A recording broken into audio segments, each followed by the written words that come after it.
안녕하십니까. 매일신문 영상뉴스 박소윤입니다. 첫 소식입니다.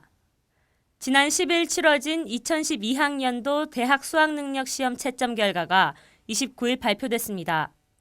주요 영역 만점자 비율은 당초 목표였던 1%를 벗어난 것으로 집계됐습니다.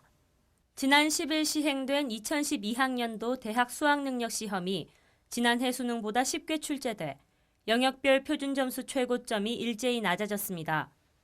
특히 언어는 작년보다 표준점수 최고점은 낮아졌지만 1등급 커트라인은 더 올라갈 정도로 까다로웠던 반면 외국어는 만점자가 17,000여 명으로 1등급 비율이 6.53%나 되는 등 영역별 난이도 차이가 컸습니다.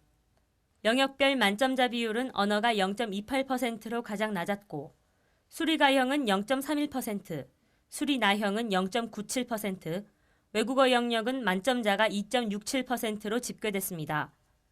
이로써 만점자 비율을 1% 정도로 내겠다던 출제 당국은 목표치대로 난이도를 조절하는 데는 실패했습니다. 올해는 수시에서 많이 뽑기 때문에 정시에 선발하는 인원이 아주 좀 많이 적습니다. 그렇기 때문에 정시에 들어가기가 문이 상당히 좁는데 이 표준 점수만 보지 말고 과목별, 영역별 자기한테 유리한 걸 조합을 판단해서 좀 자기한테 맞는 조합을 해서 표준 점수를 보는 대학이란지 100분위를 보는 대학에 맞게 자기한테 유리한 꼭 그 점수에 맞춰 가는 것이 아니라 자기한테 꼭 적성에 맞는 대학을 선택하는 게 저는 바람직하다고 생각합니다. 한국교육과정평가원은 언어 영역의 경우 EBS 연계 지문이 많아 문제를 꼼꼼히 읽지 않았던 것으로 보이며 외국어는 모의고사보다 수능이 쉽게 출제돼 만점자가 예상보다 많았던 것으로 추정된다고 분석했습니다. 1등급 합격선 표준 점수는 언어 영역 131점, 수리가형 130점, 수리나형 135점, 외국어 영역 128점으로 작년 수능보다 3점에서 14점가량 낮아져 작년보다 쉬웠다는 것을 보여주고 있습니다.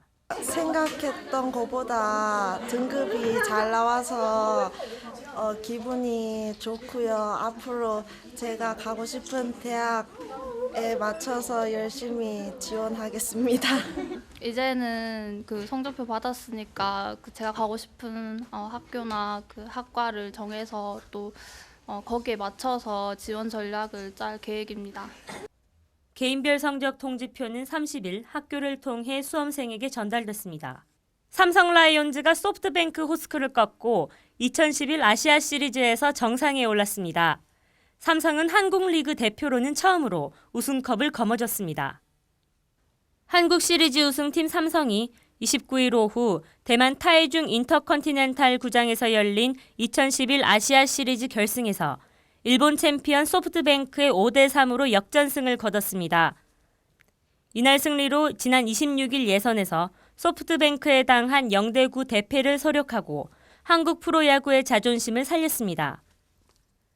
삼성은 주전 포수 진가병과 이루수 신명철이 부상으로 나서지 못하고 우익수 박한이마저 1회 말 수비에서 무릎을 다쳐 어렵게 경기를 시작했습니다.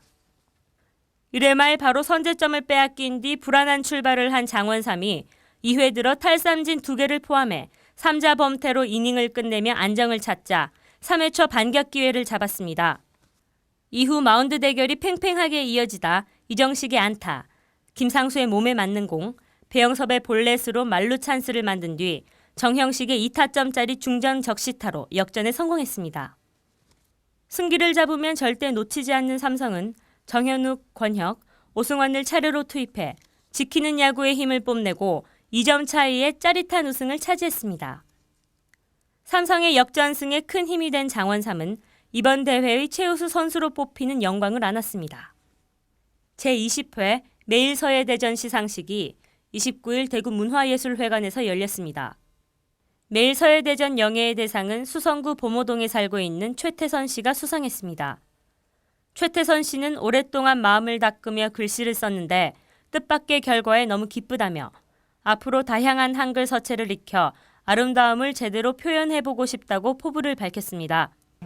이렇게 큰 상을 받게 되어 정말 기쁘고 영광스럽습니다. 붓으로 글씨 쓰는 게 좋아서 시작을 했고요.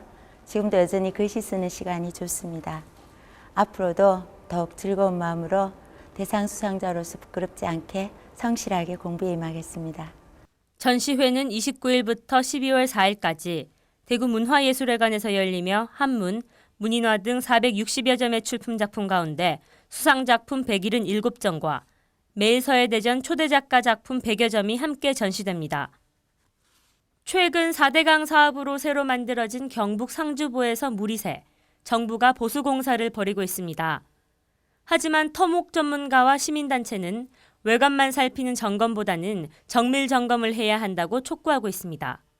최근 상주보 누수와 관련해 정부는 구조적 안전에는 이상이 없다고 긴급 안전 점검을 통한 보수만 벌이고 있지만 토목 전문가와 시민단체는 안전성을 근본적으로 파악하기 위해선 반드시 구조 분석, 콘크리트 시료 채취 등 정밀 안전 점검이 필요하다고 반박했습니다. 한국시설안전공단 김영환 수자원 팀장은 상주보는 커다란 콘크리트 덩어리를 쌓아 올린 중력식 콘크리트 구조물로 시공의 특성상 틈 사이로 물이 셀 수 있고 누수에 취약한 것은 사실이지만 구조물 자체의 무게로 형태를 지탱하는 공법이기에 안전성에는 큰 문제가 없다고 말했습니다. 부산국토관리청은 긴급 안전점검으로 안전상 문제가 없다고 나온 상태에서 법적 절차상 정밀 안전점검을 시행할 수는 없다며 최대한 안전점검에 힘쓰겠다고 밝혔습니다. 대구 중간소득 근로자가 수입 전부를 집을 마련하는 데 투자할 경우 평균 3년 6개월이 걸리는 것으로 조사됐습니다. 29일 한국주택금융공사에 따르면 올 상반기 기준 대구 지역 연소득 대비 주택가격 배율은 3.60으로 전국 평균 4.56보다 낮은 것으로 나타났습니다.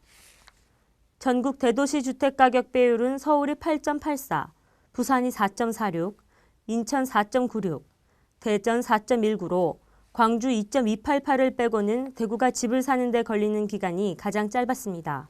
대구 아파트 평균 가격은 1억 5,822만 원으로 전국 평균 2억 6,842만 원보다 훨씬 낮은 수준입니다. 하지만 1인당 지역 내 총생산은 1,359만 원으로 전국 최하위를 기록해 실제 주택 구매력은 낮은 상태입니다.